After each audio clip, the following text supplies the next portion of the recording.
Thank you for tuning into Behind the Boost. Today we're wrapping up our conversation with Mike and AJ from Agency Coach.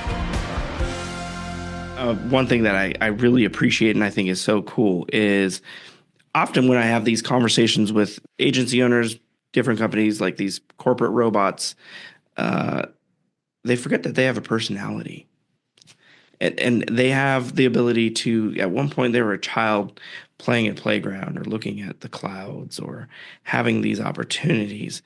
One thing that I love in the way that I like to sell is I want to know somebody. I want to understand what gets them going, right? If we were to do this, what would that achieve for you? If we were to give you a scalable SEO solution, what would that do for you? Would that allow you to play with your child? Would that allow you to not have to worry about the fulfillment and then you only have to work with us once a month to discuss what's going on? Would that allow you to then go to your, trust me, if you're a cheer parent, I don't know how you did it, right?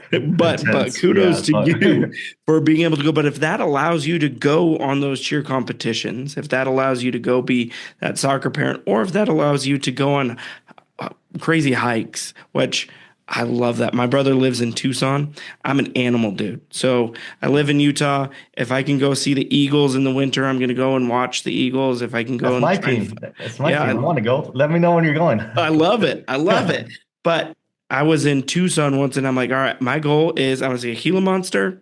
I want to see a rattlesnake. Let's make this happen. So it was April and I went out at like 7 a.m. because I knew that it was not going to be too hot. That's when the snakes would be moving around. Found within like, I don't know, 50 yards of my brother's house, a rattlesnake. And it was just great. But allowing people to be able to go and do what they want to do is the most important thing. And it all comes down to exactly what you're saying. And on our side, it's scalability. If you can't achieve results for 10 customers, how are you going to do it for 100 customers, let alone 1,000 customers? Right. If you could do that, and if you have the right processes, the right teams, everything in order, you'll be able to make it happen easily. Yeah, I love that you guys have like the sales support as well, because a lot of people coming into our world, like maybe all they've ever done is sold websites. And we love those people because it's like, gosh, you already have a bunch of customers, like go sell them something else, go sell them something with recurring revenue, and they just take off, right? But a lot of them just feel like, well, I don't know enough about SEO and I don't feel comfortable having that conversation. And so some of the positive feedback I've heard regarding you guys is having that key piece, right? Because as much as we give them tools to be able to like advocate for why SEO is important, they still have that little doubt. And knowing that they have you guys that can come in on a call, I think has been super key and to do that. I would love to say that we did it out of like, yeah, let's support these agencies. I'd love to be like, we were so smart. I think we were smart, absolutely. But it was more of a, man, these agencies are killing us. They're sending the worst accounts with the worst expectations at the smallest amount, targeting all of the nation. And you're like, how in the heck are we going to be able to get this guy going? So we said, you know what, why don't we put on one of our nerds and then let's figure out and see what happens. And it has been the sexiest thing ever because, you know, we're setting the expectations, and it also allows the agency owner to be able to say, you know what, I'm going to put that on boostability. They're setting the expectation. If something goes awry later on, we're people. We'll be able to say, okay, this is how we're going to fix it. This is what's going on. And we don't have those issues anymore because we've done that for 8+ years now. So it's been really fun to see agencies grow and achieve some really cool things. Awesome. Yeah. One question that I had for you guys was about your conferences. I've been to a lot of conferences. There's good ones, and there's definitely some ones that only talk about AI for the last 3 years, and you're just like, please. How are you guys staying relevant in the conference game? Tell me about your conference and what you guys try to achieve with it and what you can do there. Well, like first we had this amazing prompt that we go to ChatGPT and we say how to make a great conference for agencies. And it's like the most amazing thing. And then it plans the whole thing. And then like we like barely show up and it's like amazing. Exactly. That's how it works now. Just kidding. So like, I think one of the things that makes our approach to gathering agencies together different than other folks out there is our workshops tend to be very tactical and hands-on. because I mean, I've been to plenty of conferences where I've got a lot of value of just listening and sitting in audience, just being like, and hearing a speaker, right? And then I've also been to ones where I'm like, I don't remember who the speakers were, and I spent more of my time in the hallway than I did actually in the room. And so, our approach very much is how can you come here and leave here with, if it's not done, but like at least the project started and underway, right? Yeah. And I think that that's one of the things that our community really appreciates is that we tend to be more of a workshop than we do like, let's just like speak at your face and give you 1,000 good ideas. Like, trust me, AJ and I, we're like idea factories. If you need an idea, like come to us, we'll give you an idea. But like ideas don't do anything. It's the implementation of those ideas. But more importantly, it's knowing what ideas to ignore or say no to or to stop doing. And so that's been a big part of the soul of what we do with our events. Yeah. Mm-hmm. Also, how do you convince people to go to Tucson? Can we talk about that? Tucson, it has to be a certain time of year. How do you get people to go to Tucson? I'll tell you what, man, Tucson is awesome all times of year. And I know we joke a lot about the heat and it's like tough, but like, well, here, number one, if you come here in the summer, we have air conditioning here. It's amazing. Like, and it works like almost flawlessly. And we have pools and we have amazing, like, if you want to soak in that vitamin D, like it'll be there. And the edges of the day are amazing, right? It's like the mornings and the evenings. It's just like, don't go hike at 4:00, like, or 3:00, like a dummy like me, right? So with that out of the way, like that means that the other like basically 8 months of the year, Tucson is a beautiful gem of the city. It's like, especially like we have a lot of our members that come in from like East Coast and I mean, if you've never been in the desert, it's a really magical place. Like most people think desert as like dirt and lizards and snakes and stuff like that, and it could be further from the truth.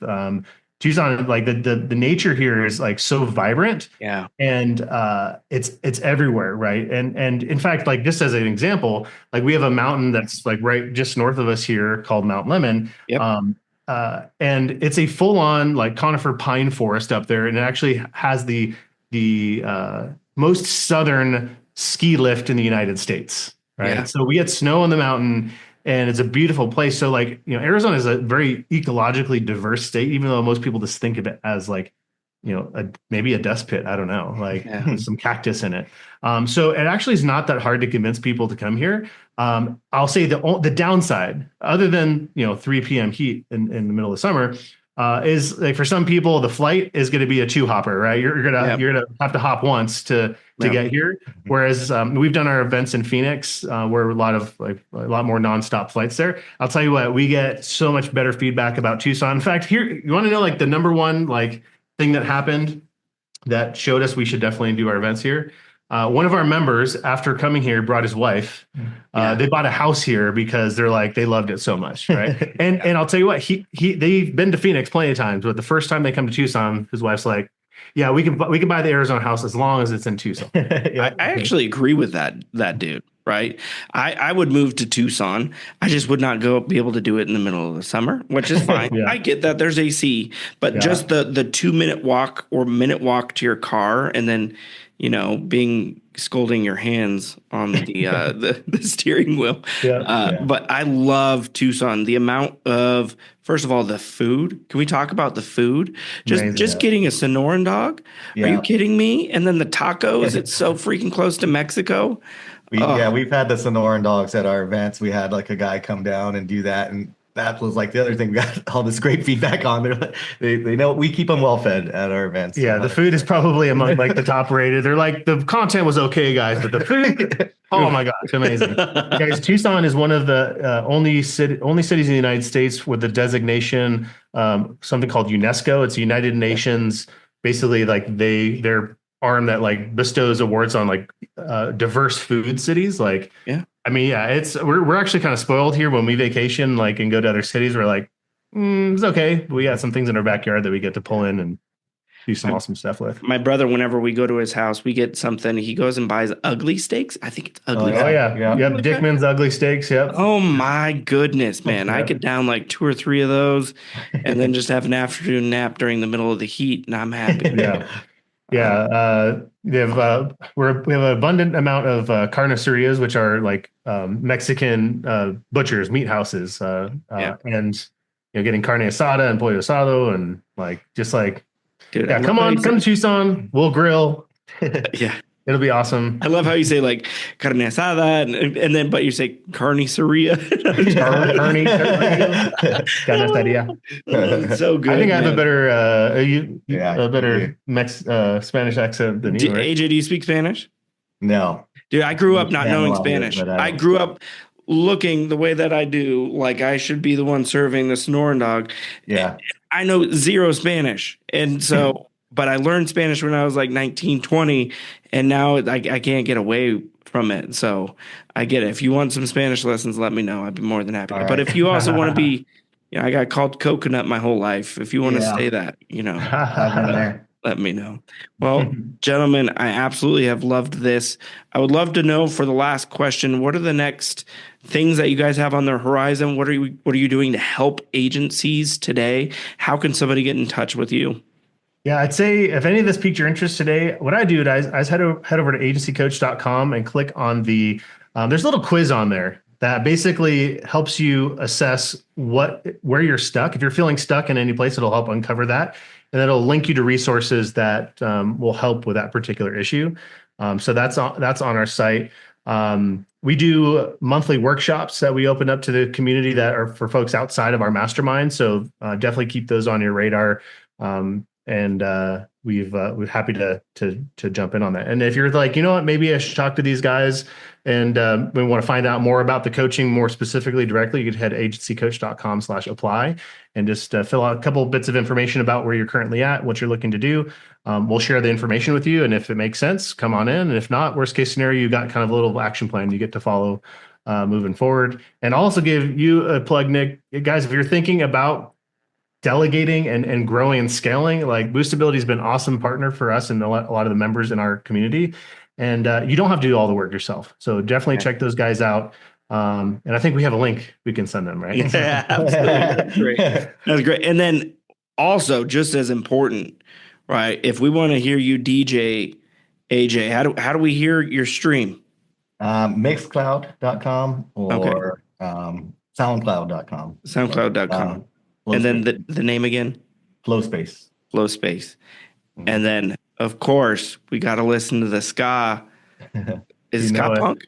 Yep, that's right. Yeah, we stream everywhere it streams. So if you're YouTube Music or Spotify or Amazon, just look up Swigfoot, SWIGFOOT, and check it out. And if you listen to it and you like it, let me know. And if you hate it, don't tell me. So I love it. Everybody should have an opinion, but that's so great. And thank you guys so much for joining. It's great to work and speak with people with personalities and also learn more about them. I think half of the time everybody's so concerned about what have you been able to do? How do you do it? Tell me your numbers, blah, blah, blah, blah. And they forget about the actual people that are behind the scenes and what they've been able to do both for themselves and for their families.